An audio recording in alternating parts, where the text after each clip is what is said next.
¿Qué pensarías si te digo que lo feo vende más que lo bello? ¿Y si te digo que la fealdad puede considerarse estética?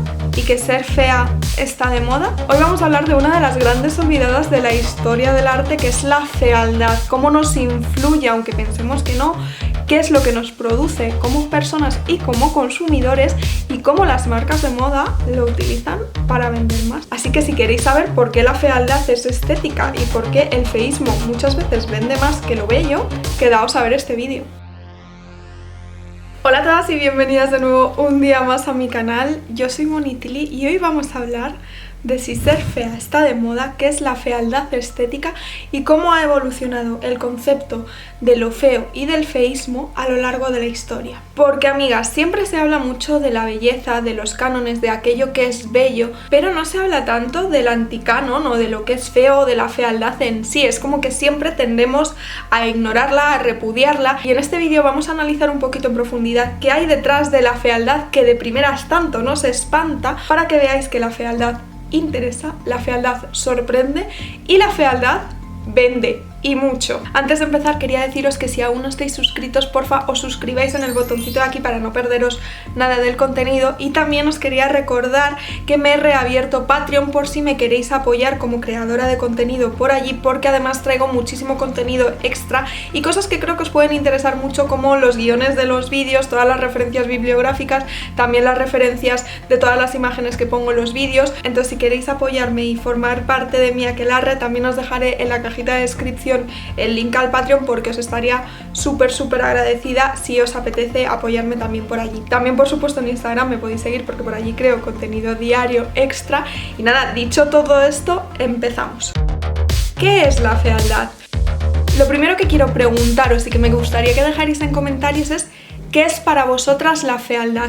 Dejadme en comentarios qué pensáis, porque lo que es muy curioso respecto a este tema es que cada uno tiene un concepto muy distinto de lo que es feo, porque al final, igual que la belleza, hay mucha parte de subjetividad. Podríamos definir quizás la fealdad como lo contrario a la belleza. Esta es una definición que creo que es lo primero que se viene a la mente cuando pensamos en lo feo. Siempre se confronta y digamos que todo lo que no es bello es feo.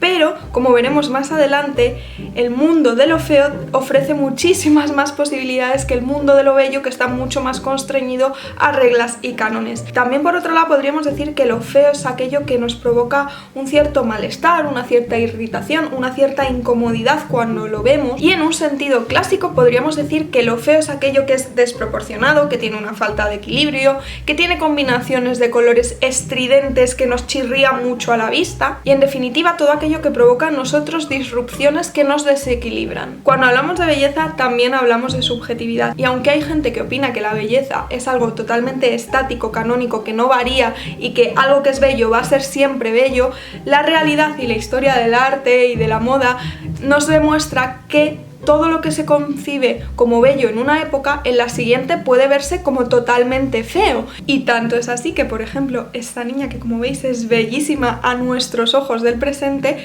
en realidad hace unos siglos sería considerada todo lo feo que hay en el mundo, y es como que te explota la cabeza cuando piensas esto. Pero es que realmente el canon de belleza también ha variado tanto a lo largo de la historia que el canon de fealdad también ha variado muchísimo. Así como la belleza la tenemos como algo admirable que queremos conseguir o que queremos aspirar a ella porque provoca adoración y placer a los sentidos, la fealdad tiene otros atributos que, aunque no son estos, también son interesantes. Y es que la fealdad tiene la capacidad de sorprender, de ser disruptiva y de alterar los sentidos y captar muchísimo la atención, aunque no sea de una forma positiva, pero siempre genera algo en nosotros. Tanto es así que, por ejemplo, Umberto Eco, que ya sabéis que tiene uno de mis libros favoritos, que es La historia de la fealdad, él habla de que la belleza llega a ser aburrida porque al fin y al cabo se basa en unas reglas o cánones que, aunque dependen de cada época, siempre están como muy marcados y muy definidos, y sin embargo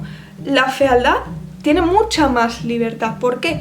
Porque si la belleza es algo totalmente definido, la fealdad es todo lo demás. Entonces hay un abanico de posibilidades mucho más amplio. La fealdad tiene la posibilidad de causar muchos sentimientos muy diferentes, porque se ha ido asociando, dependiendo de la historia, a connotaciones negativas o morales que han ido variando, y entonces se ha dado un abanico múltiple de posibilidades muy interesantes. La fealdad muchas veces se ha temido, se ha asociado con lo grotesco, se ha asociado con los monstruos, se ha asociado con la mujer, se ha asociado con la baja moralidad, se ha asociado con el pecado. Entonces, como veis, tenemos muchísimas connotaciones dentro de la fealdad. Pero es que además, no solo es que exista la fealdad como algo feo y ya está, sino que también existe la fealdad estética, que diréis, ¿cómo va a ser algo feo estético? Pues sí, amigas, hay toda una corriente de pensamiento que habla de la estética de la fealdad, que además, como va variando según el contexto en el que nos movemos, algo que a ojos del pasado era horrible,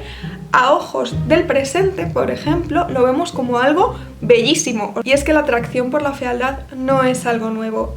Los enanos de Velázquez, las pinturas negras de Goya, los personajes de Toulouse-Lautrec, el brutalismo arquitectónico, algunas vanguardias, lo kitsch y lo camp, las melodías disonantes o el ugly fashion son algunos de los ejemplos que podríamos englobar en el feísmo estético y que sin embargo son súper atractivos para el ojo humano. Y esta capacidad de incomodar y de llamar la atención, aunque sea apelando a nuestros sentimientos más negativos, interesa muchísimo. Lo vemos en el pasado, como por ejemplo con las paradas de monstruos que se hacían en el siglo XIX, en las que tú ibas a visitar a gente considerada fea o grotesca, pero también lo estamos viendo bastante en el siglo XXI, porque parece que lo feo se está poniendo de moda. ¿Modelos feas o mujeres reales? Vamos a hablar de un concepto que creo que es bastante interesante, y es ver cómo está evolucionando el canon de belleza, porque a día de hoy podríamos decir en cierto sentido que ser fea está de moda. Pues bien, para entender esto tenemos que mirar al mundo de la moda, que es una industria que tiene muchísimo peso a la hora de asentar los cánones de belleza. Ya hemos hablado en este canal muchas veces de cómo la industria de la moda influye en nuestra autopercepción y en nuestra autoestima, y hoy os quiero hablar de un concepto que, si bien no está 100% extendido por el mundo de la moda, sí que se está viendo últimamente muchísimo, y es el hecho de incorporar a las pasarelas, a las editoriales, a las revistas y a toda la estética que rodea al mundo de la moda a mujeres que hace unos años nos hubieran parecido feas porque tienen en sí mismas características que, según el canon clásico o el canon que ahora mismo nosotros tenemos de belleza, serían considerados como atributos feos. Y a fuerza de darle protagonismo en las pasarelas, nuestra mente cambia y lo considera como algo atractivo. Por ejemplo, hay un caso súper conocido que es el diastema de los dientes, esta separación que se tiene entre los dientes, que siempre se había considerado como un defecto físico a evitar y a corregir con aparatos. Ahora mismo se ve como algo estético, hasta tal punto que ha habido mujeres que se han hecho intervenciones en los dientes para separar de forma artificial dientes que tenían juntos para conseguir ese diastema que lo veían en las modelos. Otras características físicas que convencionalmente se han asociado a la fealdad ahora se están poniendo en auge y se le da muchísimo protagonismo en las pasarelas, como podrían ser ojos saltones, orejas de soplillo, narices muy extrañas o incluso defectos físicos que se asocian a enfermedades. Por ejemplo, tenemos el caso del vitíligo, también se ha hecho muy famosa la displasia ectodérmica o incluso el albinismo. Y todas estas modelos que ahora están generando referentes diferentes que llaman la atención de primeras, interesan muchísimo, porque esa disrupción en los cánones de belleza lo que hace es generar un interés, porque te crea ese sentimiento de shock, de sorpresa, y entonces te atrae de alguna forma. Pero también vemos la contrapartida. También hay cosas que nosotros, en nuestra cultura occidental actual, consideramos bellas, que sin embargo en otras culturas causan muchísima polémica. Por ejemplo, fue muy sonado el caso de la modelo Jing Wen, que es esta chica de aquí, que a mi parecer es bastante mona, y que causó una polémica increíble al sacarse en una campaña de Zara, porque en China, a día de hoy, las pecas de la cara son consideradas como una característica de fealdad, y entonces les parecía como algo súper chocante y a la vez que les generaba muchísimo rechazo. Y puede que os estéis planteando que quizás todo esto tiene que ver con el auge del body positive. Y en cierto sentido es verdad, porque al final utilizar referentes muy diferentes con distintos tipos de cuerpo, con distintos tipos de rostro, lo que hace es generar un abanico de posibilidades en el que la gente se puede ver más representada, incluso cuando hay casos que son características físicas muy polarizadas y muy raras de encontrar. Pero además del body positive, también hay una parte que no se nos puede olvidar, y es que el fin último de cualquier empresa de moda es vender, no es hacer una obra de caridad para que las mujeres se sientan mejor. No, amigas, o sea, esto creo que ya en este canal lo tenemos claro. Que sepáis que la fealdad vende. ¿Por qué? Porque interesa. ¿Y por qué? Porque sorprende, porque genera viralidad. Y vamos a hablar de este tema porque es muy interesante, y es cómo la viralidad y la fealdad van de la mano. Ugly advertising. Lo feo vende.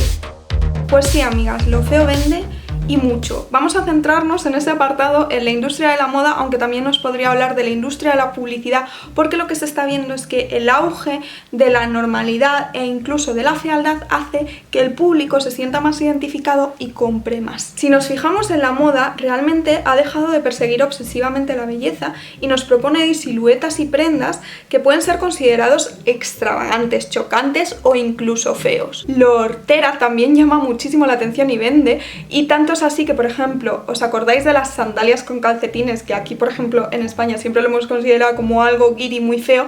Bueno, pues ahora es el último grito en la moda, de la mano de Prada, que lo puso de moda hace unos años. Y así vemos como últimamente las marcas de moda se fijan en elementos disruptivos y extraños que nos chocan a los sentidos y los cogen como elemento para llamar la atención, hasta que esto se queda en nuestra cabeza y lo empezamos a ver como algo bonito. Yo creo que esto a todas nos ha pasado alguna vez, que vemos que se empieza a poner de moda algo que de primeras nos choca mucho y decimos, ay, por favor, que esto no se ponga de moda, y de pronto a los 3 días lo ves en todos los sitios, y de pronto a las 3 semanas tú ya estás mirando en algunas webs a ver si encuentras eso, porque en el fondo también te apetece. Pues amigas, esto no es algo aislado, esto nos pasa a todas, porque esto es el ciclo de la moda y esto es un fenómeno súper estudiado de cómo una tendencia se crea hasta que al final pasa de moda.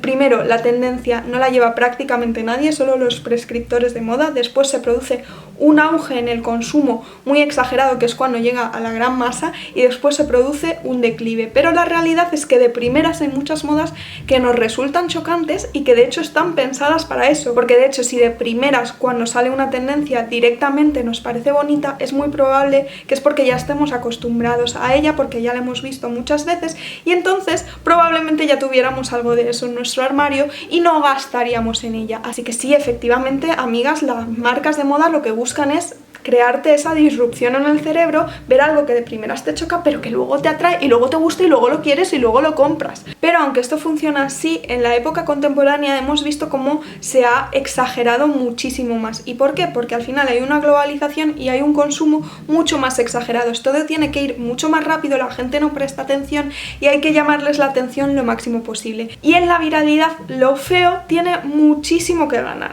Y si no, tenemos el vivo ejemplo de Balenciaga, que recordemos cómo era Balenciaga en sus inicios y cómo es Balenciaga ahora, que apuesta por la estética urbana, fea e incluso grotesca para llamar la atención. Al final el objetivo es conseguir un foco en la marca, que se hable de ella, porque esa viralidad genera clics y esos clics generan clientes potenciales que se traducirán en ventas. El triunfo de lo feo y la liberación de la mujer. También os quería hablar de una reflexión que creo que es bastante curiosa, y es que muchas veces el triunfo de lo feo se asocia al triunfo del feminismo.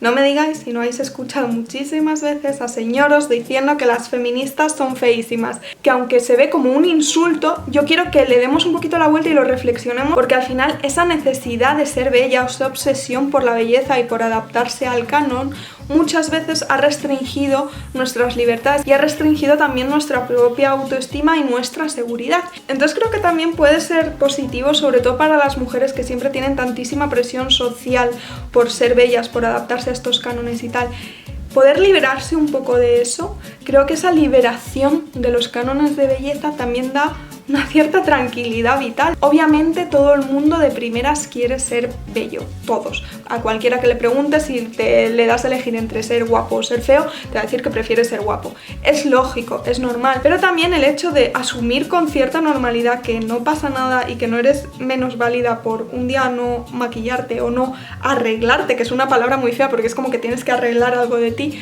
pues también genera esa libertad. También te da el poder de liberarte de esa exigencia de ser siempre un objeto bello de consumo, porque al final siempre tienes que estar presentable para los demás. Hay que aceptar dentro de nosotros esa fealdad, que no pasa nada, que no es nada más que no asociarte al canon, pero que tiene muchas partes muy interesantes como os he contado en el vídeo. Decidme qué pensáis de esto porque yo creo que es un tema interesante para reflexionar.